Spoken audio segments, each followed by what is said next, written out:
यामिनी सिंह, जी हाँ, यामिनी सिंह ने हाल ही में एक YouTube चैनल को इंटरव्यू दिया और उसमें खेसारी की जमकर तारीफ की।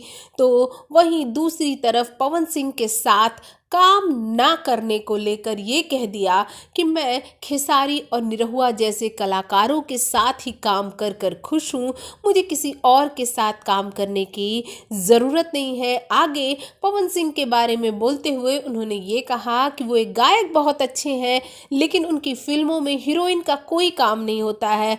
उससे उलट खेसारी लाल यादव के फिल्मों में हीरोइन के लिए काम भी होता है।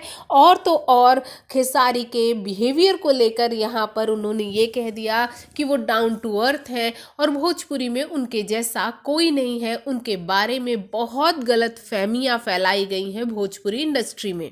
कभी यामिनी सिंह को अरविंद अकेला कल्लू की गर्लफ्रेंड भी कहा जाता था, लेकिन अब यामिनी सिंह और अरविंद अकेला कल्लू के रिश्ते में दूरियां तो आई ही हैं, वो साफ नजर आता है। लेकिन गौरतलब है कि यामिनी इस इंटरव्यू में ये भी कहती हैं कि मेरे इस बयान के बाद पावर स्टार पवन सिंह के फैंस मुझे गालियां बहुत देंगे। तो आप क्या करने वाले हैं, हमारे कमेंट बॉक्स में कमेंट करके ज़रूर बताइए। साथ ही चैनल को सब्सक्राइब करना बिल्कुल ना भूलिए।